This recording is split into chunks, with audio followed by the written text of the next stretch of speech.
La santé des jeunes au centre du Québec est primordiale et j'ai avec moi aujourd'hui Sabrina Lafont du CIUS MCQ pour en parler. D'abord, je voudrais te demander comment vont nos ados au centre du Québec? Donc, on va commencer par une note positive. La majorité de nos ados vont bien. C'est 62 de nos jeunes ados là, qui sont en excellente ou en très bonne santé. Ça demeure que quand on regarde là, certains déterminants ou certaines problématiques psychosociales, il y a certaines données qui sont quand même préoccupantes chez nos ados. On parle de santé, mais la santé, c'est large. Ici, aujourd'hui, on parle de santé à quel niveau? Donc, ce que je viens vous présenter, c'est des données de l'enquête québécoise sur la santé des jeunes. Donc, c'est des données qui ont été prises en 2022-2023. On va aller, il y a des indicateurs qui sont à la fois au niveau de la santé physique que la santé mentale des jeunes du secondaire. Pourquoi est-ce une cause, un sujet si important encore de nos jours? Nos jeunes, c'est notre génération de demain. Donc, leur santé est déterminante dans leur parcours de vie. Donc, plus qu'on les outille jeunes, plus qu'ils vont avoir là, des facteurs de protection puis les outils nécessaires pour surmonter les défis de la vie là, auxquels ils vont être confrontés, là, même jusqu'à l'âge adulte.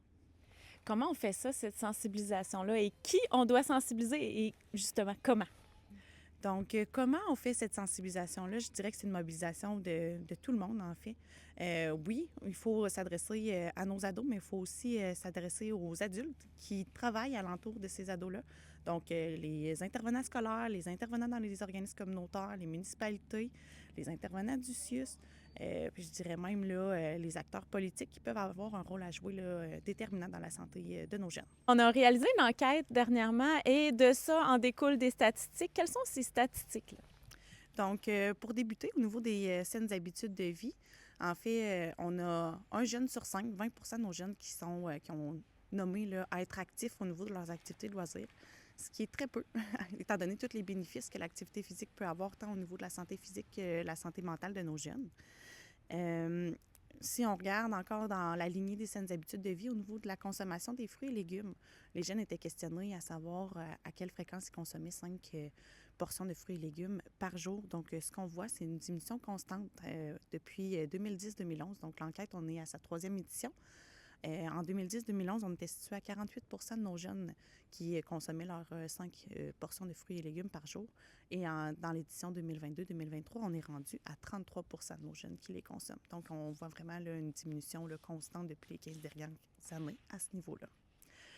Ensuite de ça, toujours dans les saines habitudes de vie, au niveau de l'image corporelle, on voit là, que c'est moins de 50 de nos jeunes à l'heure actuelle qui ont déclaré être satisfaits de leur image corporelle.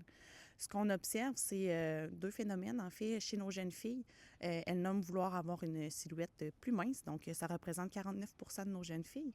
Et à l'inverse, chez nos jeunes garçons, on voit que ce qu'ils déclarent, en fait, c'est qu'ils souhaitent là, avoir une silhouette qui est plus grosse, plus musclée.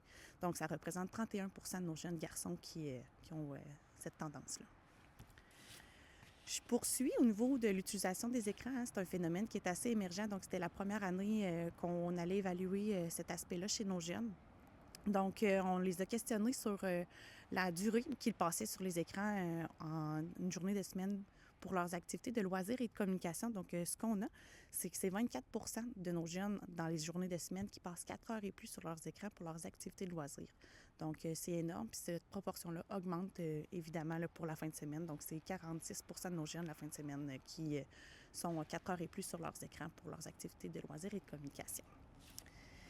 Je poursuis dans les données, je nous amène au niveau de la consommation de substances. Donc, au niveau du vapotage, en fait, ce qu'on a, c'est 18 de nos jeunes en Mauricie, centre du Québec, là, qui ont utilisé la cigarette électronique dans les 30 dans les 30 jours qui précédaient l'enquête, en fait.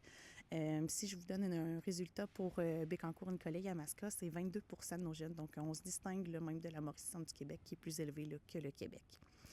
La proportion pour le Québec a été en augmentation au niveau du vapotage. Par contre, pour la Mauricie centre du Québec, on est dans une donnée qui est stable. Donc, depuis l'enquête 2016-2017, on se situe à 18 là, sur notre territoire. Je continue dans la consommation. Donc, au niveau de la consommation excessive d'alcool, donc ce qu'on allait évaluer, c'est les jeunes qui consommaient 5 consommations d'alcool et plus dans une même occasion.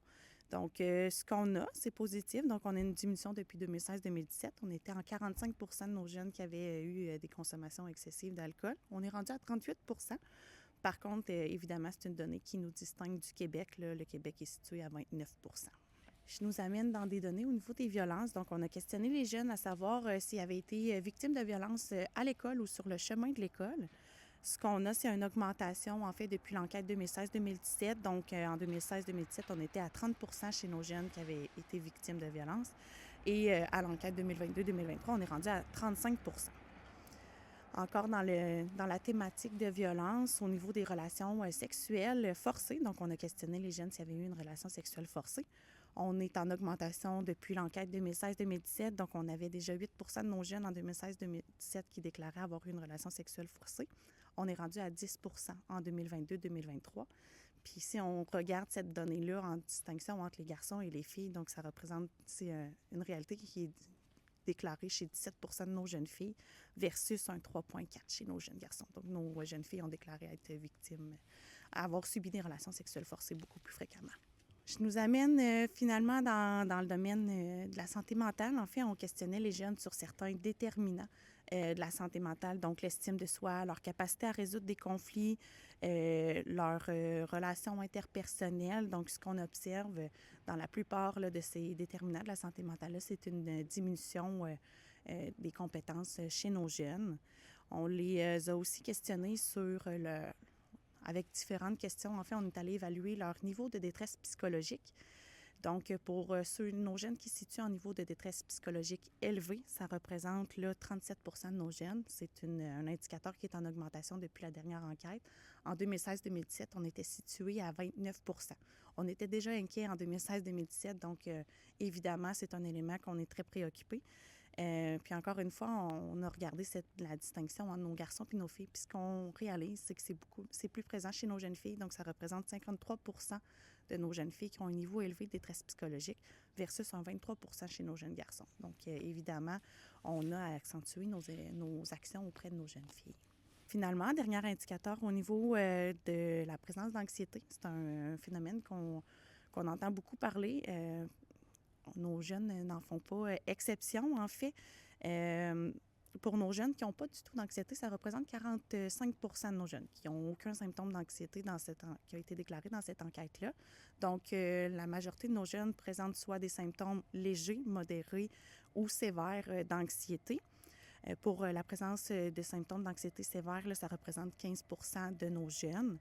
Ensuite de ça, on est allé évaluer, en fait, si cette anxiété-là était généralisée dans les différentes sphères de vie de nos jeunes.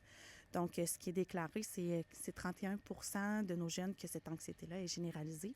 Et quand on fait la distinction entre nos garçons et nos jeunes filles, ce qu'on réalise, c'est que c'est 47 de nos jeunes filles qui ont des symptômes d'anxiété généralisée versus un 16 de nos jeunes garçons. Donc, encore une fois, une réalité plus présente chez nos jeunes filles. Tantôt, en fait, quand vous m'avez demandé comment travailler la sensibilisation auprès des jeunes, je vous disais oui, on va le travailler auprès des jeunes, mais aussi auprès des différents adultes, en fait, qui côtoient ces jeunes-là. Donc, l'enquête a aussi été capter, en fait, le niveau de soutien que les jeunes percevaient de leur famille, de leur communauté et aussi du personnel là, du milieu scolaire. Donc, ce qu'on réalise dans l'enquête, c'est une diminution, en fait, du niveau de soutien élevé auprès de l'école, de la communauté et auprès du sentiment aussi du soutien chez leurs amis, alors qu'on réalise que c'est une donnée qui est stable là, par rapport à la perception du soutien dans l'environnement familial. Outre ces données-là, suite à l'enquête, suite aux statistiques qui sont ressorties de ça, qu'est-ce qu'on fait de concret à l'heure actuelle pour justement la santé des jeunes? Je suis contente que tu me poses cette question-là parce qu'il y a déjà beaucoup d'actions, en fait, qui sont mises en place qu'on doit renforcer. Si je pense au niveau de l'activité physique, ce qu'on va encourager, c'est la mise en place d'environnements qui va favoriser la pratique d'activité physique, donc que nos jeunes aient accès à des installations comme des parcs, comme des terrains de soccer pour qu'ils puissent pratiquer l'activité physique. En plus, évidemment, d'aller sensibiliser, en fait, nos jeunes à l'importance et les bénéfices de cette pratique d'activité physique-là. Donc, tout ce que nos acteurs municipaux mettent déjà en place, il faut continuer pour pouvoir favoriser cette pratique d'activité physique-là. Si je pense au niveau de la saine alimentation, oui, il faut outiller nos jeunes, mais il faut aussi outiller les adultes qui côtoient ces jeunes-là, donc les familles, pour que les familles puissent faire là, des choix éclairés là, au niveau des aliments. Aussi travailler au niveau de l'accès aux aliments sains à des prix abordables aussi, tant dans leur environnement environnement familial, mais aussi à l'école. Quand on travaille au niveau des écoles, que l'offre alimentaire dans les écoles soit aussi saine et abordable. Donc, pas que les jeunes aient accès qu'à des chips, du chocolat, mais qu'ils puissent aussi avoir accès à des aliments là, nutritifs. Je continue dans la lignée au niveau de la saine alimentation, mais c'est sûr que si les écoles secondaires sont à proximité de casse-croûte, par exemple, bien, c'est sûr que nos jeunes vont être portés à aller s'alimenter là, avec des aliments qui sont moins nutritifs. Si je nous amène au niveau des symptômes d'anxiété, c'est sûr que ce qu'on veut, c'est à la fois, oui, outiller les jeunes. Donc, il y a des programmes universels qui existent pour outiller tous les jeunes à faire la distinction entre le stress et l'anxiété, développer différents outils qui vont leur permettre, après ça, de faire face aux différents symptômes là, qu'ils vivent. Mais ces programmes-là, oui, adressés à l'élève, mais il faut aussi outiller le personnel enseignant pour qu'il soit capable de soutenir les jeunes et leurs parents aussi, qui souvent accueillent les émotions de leurs jeunes puis qui sont un petit peu dépourvus de savoir quoi faire avec ces émotions-là. Donc, si on outille les parents, ils vont être en mesure aussi d'accompagner leurs jeunes là, face aux émotions qu'ils vivent. Là. Donc, c'est un beau travail d'équipe, de communauté, de partenaires. Exactement, en fait, la sensibilisation, puis des actions universelles que j'appelle, donc qui est destinée à tous les jeunes. On ne peut pas le faire ça seul. Il faut que tout le monde s'unisse, qu'on passe les mêmes messages auprès des parents, du milieu scolaire, auprès des jeunes, pour que le message soit fort et plus porteur, puis qu'on ait un réel impact chez nos jeunes. Au niveau des exemples pour l'image corporelle, il y a différents programmes qui existent aussi pour nos jeunes et aussi pour le personnel enseignant. Là, je pense au programme Bien dans ta tête, bien dans ta peau, qui est un programme qui est validé là, au niveau de l'image corporelle, qui agit à la fois, oui, auprès du jeune, mais qui a aussi un volet là, pour outiller l'équipe école là, pour bien accompagner les jeunes là, face à cet enjeu-là. Au niveau des relations sexuelles forcées que j'ai parlé un petit peu plus tôt, il y a différents aussi ateliers qui sont offerts aux jeunes dans les écoles directement, pour les outiller, pour bien comprendre là, les différentes notions qui entourent le consentement et les relations saines et responsables. Quelle est la place des jeunes dans la sensibilisation?